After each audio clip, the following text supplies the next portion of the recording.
मैं आप लोगों से एक छोटी सी बात कहना चाहता हूं। हम लोग राष्ट्र की सुरक्षा नहीं करते, हम लोग राज्य की सुरक्षा करते हैं। राज्य है, इसकी सीमाएं, इसका भूगोल, इसका वो। राष्ट्र की सुरक्षा तो वही करते हैं जो राष्ट्र का निर्माण करते हैं। राष्ट्र का निर्माण आप लोग करते हैं। भारत का राष्ट्र क्या है कि भारत का राज्य 1947 में बना। भारत का राष्ट्र तो पुरातन काल से है। राष्ट्र में उसकी एक संस्कृति होती है, उसका एक संस्कार होते हैं, उसकी एक आवाज होती है, उसकी एक स्पिरिट होती है, उसकी एक आत्मा होती है।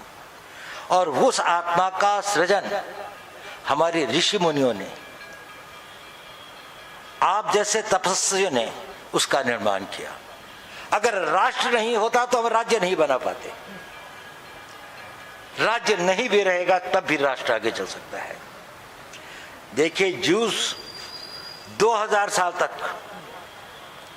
हमारी आदरणीय साधी जी उसी कम्युनिटी को बिलोंग करती थी, उनका राष्ट्र हमेशा से था। राज्य तो उनका भी 1947 में बना। राज्य का निर्माण करना शायद एक भौतिक शक्ति के लिए हुआ है, लेकिन आत्मिक शक्ति के बिना राष्ट्र का निर्माण नहीं हो सकता। और अगर राज्य शक्तिशाली भी हो जाए और उसकी अगर आत्मिक शक्ति क्षीण हो जाए तो वो राष्ट्र कभी नहीं बनेगा।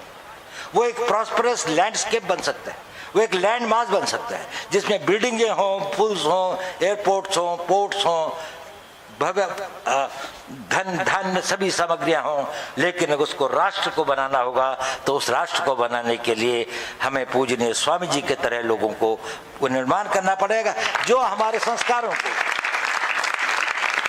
जो हमारी राष्ट्र की मूलभूत गुण हैं, जो संस्कार हैं जिस देश के अंदर में, जो हजारों वर्षों से हम लोगों ने इसको संयोगा है। और ऐसे समय पर जबकि राज्य खंडित हो रहा था, राज्य के ऊपर विदेशों का आगमन था, हमारे घर सुरक्षित नहीं थे, हमारे गांव सुरक्षित नहीं थे, हमारी कन्याएं सुरक्षित नहीं थी, शायद हम लोग उसकी रक्षा नहीं कर सके और राज्य जो हैं वो दूसरों की गुलामी में आ गए। लेकिन भारत ही एक ऐसा मात्र देश था कि जहां पर राष्ट्र सुरक्षित रहा। इतने अत्याचारों और इतने अधिक आक्रमणों के बाद भी भारत की राष्ट्रीयता को जागृत रखा। हमारे जैसी ही एक बड़ी सिविलाइजेशन, एक बड़ी सभ्यता पर्शियन सिविलाइजेशन थी।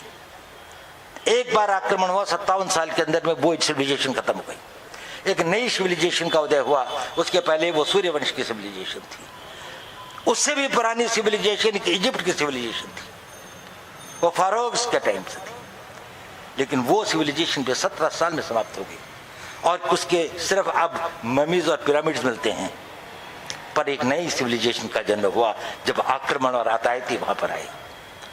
यहाँ पर 1000 साल तक हम लोग इसके उसमें रहे, लेकिन फिर भी ये मंत्रोच्चारण, ये यज्ञ, ये हवन, ये आस्था, ये हम सबको मिलाने वाली एक राष्ट्र को, राष्ट्रीयता को बनाने वाली के जो नेता हैं वो आप लोग हैं। और विशेषकर मैं परमार्थ आश्रम को और हमारे पूजनीय स्वामी जी को, जिस भी मेरे पास में प्रशस्ति के शब्द नहीं हैं, जिस प्रकार से आपने हमारा मार्गदर्शन किया है, संसार में हमारी संस्कृति को आगे बढ़ाया है, हमारे मैसेज को ले गए हैं। यहाँ पर हजारों विदेशी आकर क्या देखते हैं? वो केवल गंगा को ही नहीं देखते।